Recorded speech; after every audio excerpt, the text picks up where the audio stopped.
Mga puso, San Enrique Negros Occidental naka-record sa pagkalamatay sa mga baboy sa banwa. Hog repopulation temporaryo ginpaunta. Nakatutok Aileen Pedreso. Sang tinalikdan nga tuig 2023, na-record ang pinakamadamo nga nagkalamatay nga baboy sa banwa sa San Enrique sa Negros Occidental, nga naglapot sa 2,671 ukon masobra 99% sang kabukusan nga 2,692 nga populasyon sang baboy sa banwa. Subong nga tuig, amat-amat nga nagabawi ang pila ka hog raiser sa pagsagol sang baboy. Duga nga bulis sang LGU ang libre nga paghatag sang salaguron nga baboy.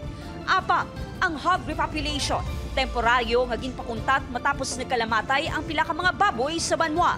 After putting some samples sa mga lain-lain nga area, mostly sa to sa ilang naglalapatay ng yapon. So we stop repopulation. Kita ni ma-repopulate na kami mo. Gilayon nga ginpalubong ang mga baboy nga nagkalamatay.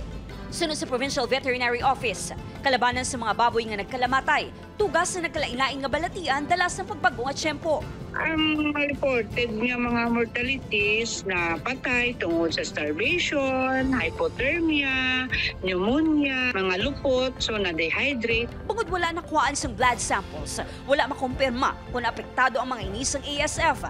So since nga wala na submit sa laboratory ang sample katungod nga wala nang sapat, no? So wala nato na na-confirm. Sa karon, ginarekomenda sang LGU sa hog raisers nga magpangita sang alternatibo nga palang mabuhian.